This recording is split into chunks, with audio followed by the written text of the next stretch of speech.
बहुमुखी विकास के लिए काम कर रही केंद्र सरकार के दूसरे कार्यकाल का सफल 1 वर्ष पूरा हो रहा है।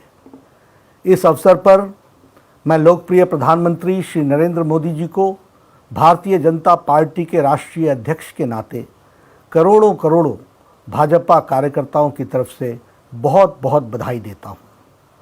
मित्रों, मोदी सरकार का प्रथम कार्यकाल यदि बहुप्रतीक्षित सुधारों व न्यू इंडिया के आधारभूत ढांचे को स्थापित करने वाला और समर्पित था, तो वहीं मोदी सरकार का द्वितीय कार्यकाल यह प्रथम वर्ष के कड़े व बड़े फैसलों तथा चुनौतियों को अवसर में बदलने के लिए जाना जाएगा।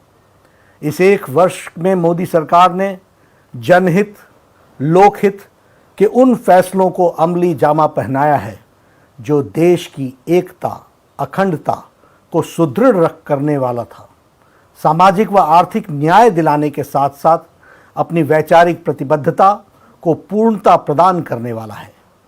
चुनौतियों को अवसर में बदलना ही किसी नेतृत्व की नेतृत्व क्षमता का परिचायक होता है।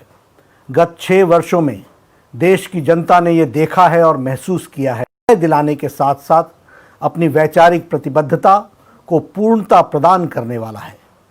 चुनौतियों को अवसर में बदलना ही किसी नेतृत्व की नेतृत्व क्षमता का परिचायक होता है। गत 6 वर्षों में देश की जनता ने यह देखा है और महसूस किया है, न्याय दिलाने के साथ साथ अपनी वैचारिक प्रतिबद्धता को पूर्णता प्रदान करने वाला है। चुनौतियों को अवसर में बदलना ही किसी नेतृत्व की नेतृत्व क्षमता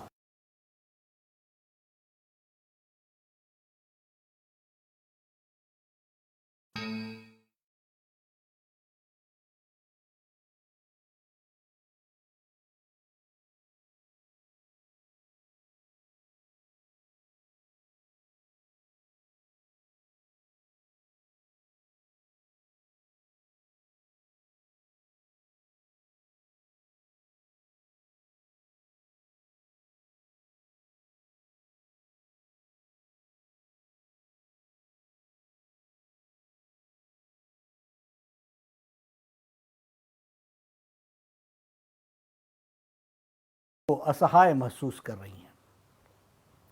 ऐसी कठिन चुनौती से सामना करने के लिए प्रधानमंत्री श्री मोदी जी ने जिस संयम और संकल्प के साथ जन भागीदारी का आह्वान करते हुए कोरोना के विरुद्ध शंखनाद किया है, वह अद्भुत था।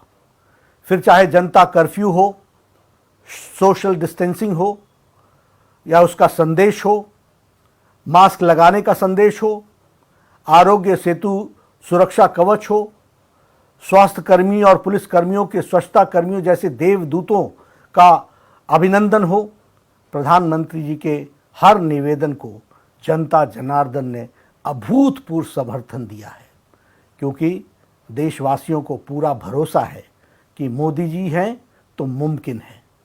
स्पष्ट नीति, सटीक निर्णय लेकर प्रधानमंत्री जी ने दुनिया को दिखा दिया है कि भारत ऐसी समस्याओं से भी मजबूती के साथ लड़ने और उसने निपटने का सक्षम है। एक प्रधान सेवक, एक प्रधान अभिभावक, एक संरक्षक के रूप में देशवासियों के हौसले को बढ़ाने, और यह प्रधानमंत्री जी अद्भुत तरीके से इसको उन्होंने किया है। प्रधानमंत्री जी के नेतृत्व में जन भागीदारी, जन विश्वास, जन सरोकार और जागरूकता, जागृत चेतना के 4 मजबूत स्तंभ बनकर उभरे हैं। 28 मार्च को प्रधानमंत्री श्री नरेंद्र मोदी जी का आह्वान पर पीएम केयर फंड की स्थापना हुई, और मुझे ये बताते हुए गर्व का अनुभव होता है कि मात्र 1 सप्ताह में 6,500 करोड़ रुपए इस फंड में जमा हो गए। ये बताता है कि कैसे हमारे प्रधानमंत्री जी के एक पुकार पर देश तन, मन, धन से सहयोग करने के लिए आगे आता है, और इन्हीं 2 महीनों में इस महामारी से लड़ने की एक मजबूत स्वास्थ्य ढांचा खड़ा कर दिया गया है। प्रतिदिन 1.6 लाख से ज़्यादा टेस्टिंग हो रही है, जो कि अप्रैल में मात्र 10,000 थी। देश में आज लगभग 1,000 डेडिकेटेड अस्पताल हैं, जहां कोविड महामारी की शुरुआत में ही पीपीई किट के निर्माण नहीं हो रहा था, वहीं आज लगभग 600 से ज़्यादा अधिक स्वदेशी निर्माताओं ने आगे बढ़ करके द्वार देश के प्रतिदिन 4.5 लाख से अधिक पीपीई किट का निर्माण कर रहे हैं। देश में लगभग 60,000 से अधिक वेंटिलेटर की व्यवस्था की जा रही है, जिनमें से 58,000 से अधिक मेक इन इंडिया के तहत बन रहे हैं। इनमें से लगभग 50,000 वेंटिलेटर पीएम केयर फंड के आवंटित राशि से खरीदे जाएंगे। 650 से अधिक टेस्टिंग लैब कार्यरत हैं। आज हमारा देश कोरोना की महामारी से लड़ने के लिए स्वस्थ संसाधनों के साथ आत्मनिर्भर खड़ा है, और यह कथ्य, तथ्य और सत्य तीनों की कसौटियों पर खरा साबित होता है। इस जनबल और आत्मबल को अपनी भुजाएं बनाकर प्रधानमंत्री जी आज आत्मनिर्भर भारत के लक्ष्यों की तरफ बढ़ रहे हैं। हमारे भारत की मजबूत भुजाएं हमारे श्रमिक बंधु हैं, जिन्होंने अपने खून पसीने से इस विशाल राष्ट्र के निर्माण में अपना अमूल्य सहयोग दिया है। आज इस विपदा की घड़ी में आदरणीय प्रधानमंत्री जी के नेतृत्व में हमारी पूरी सरकार ने हर प्रवासी मजदूर को उनके गंतव्य स्थान तक पहुंचाने का प्रयास किया है, और अपने इस संकल्प में हम दिन प्रतिदिन नई नीतियों और सुझावों को समाहित करते हुए और इसको सरल और प्रभावी करने की कोशिश कर रहे हैं। साथ ही विदेशों में रह रहे प्रवासी भारतीयों को और जो विद्यार्थी हैं को स्वदेश लाने का भी प्रयास सरकार वंदे भारत मिशन के तहत किया जा रहा है। कोरोना संकट में पटरी से उतरी हुई भारतीय अर्थव्यवस्था को सुचारू करने के लिए भारत के प्रधानमंत्री श्री नरेंद्र मोदी जी ने स्वदेशी और स्वावलंबन का नारा देते हुए देश की आत्मबल को पुनर्जागृत किया है। साथ ही लोकल के लिए वोकल का नारा देकर के स्थानीय उद्यमों को बढ़ावा देने की ज़रूरत पर बल दिया है। यह एक लंबी लड़ाई है जिसमें हम सबको सोशल डिस्टेंसिंग, फेस कवर और संयम के साथ आगे बढ़ना है। आपको स्मरण होगा कि प्रधानमंत्री जी ने पद पर शपथ लेने के पश्चात अपने को प्रथम संबोधन में ही उन्होंने कहा था कि मेरी ये सरकार गरीबों को समर्पित है। इसी संकल्प को ध्यान में रखते हुए इस विषम परिस्थिति में भी प्रधानमंत्री जी ने 26 मार्च 2020 को ही 1,70,000 करोड़ का प्रावधान गरीब कल्याण योजना के तहत घोषित किया था, जिसके तहत डायरेक्ट बैंक ट्रांसफ़र के माध्यम से देश के लगभग 9 करोड़ से अधिक लोगों के खातों में किसान सम्मान निधि के तहत 2,000 रुपये प्रति व्यक्ति की राशि भेजी गई। पहले गरीब रहता था फाके में, अब धन जाता है सीधे उसके खाते में। 80 करोड़ लोगों को 5 किलो गेहूं और 1 किलो दाल अगले 3 महीने तक, यानी गरीब परिवार को मुफ्त राशन भी देश में 1 नेशन 1 राशन कार्ड। 3 करोड़ दिव्यांगों को, बुजुर्गों और विधवाओं को उनके अकाउंट में 1-1 हज़ार रुपये की आर्थिक सहायता पहुंचाई गई है। जनधन खाता धारकों को नकदी का संकट न आए, इसलिए प्रधानमंत्री गरीब कल्याण योजना के तहत 20 करोड़ जनधन खाता धारक बहनों को, माताओं को, महिलाओं को उनके खाते में 500 रुपये की सहायता राशि 3 महीने तक भेजी जाएगी। 8 करोड़ गरीब परिवारों को 3 माह के लिए उज्ज्वला योजना के तहत फ्री गैस सिलेंडर दिए जाएंगे। मनरेगा के तहत मजदूरी को 182 रुपये प्रतिदिन से बढ़ाकर 202 रुपये प्रतिदिन का कर दिया गया है, जिससे 13.62 करोड़ परिवार लाभान्वित होंगे। मोदी जी ने मनरेगा को भारत के इतिहास में सबसे अधिक 1 लाख करोड़ रुपए का आवंटन किया है। कोरोना महामारी से लड़ रहे स्वास्थ्य कर्मियों को 50 लाख रुपए का बीमा दिया गया है। आदरणीय प्रधानमंत्री जी ने विश्व के सबसे बड़े होलिस्टिक कोविड रिलीफ पैकेज की घोषणा की है। आदरणीय प्रधानमंत्री जी ने देश के सभी वर्गों को इस कठिन समय में सहायता पहुंचाने के लिए 20 लाख करोड़ के आत्मनिर्भर पैकेज दिए हैं, और इस पैकेज के अंतर्गत एमएसएमई के 3 लाख करोड़ रुपए का कोलेटरल फ्री लोन देने का भी व्यवस्था की है। किसान क्रेडिट कार्ड हेतु 2 लाख करोड़ रुपए की राशि आवंटित की गई है। कृषि के आधारभूत ढांचे के निर्माण के लिए 1 लाख करोड़ रुपए दिए गए हैं।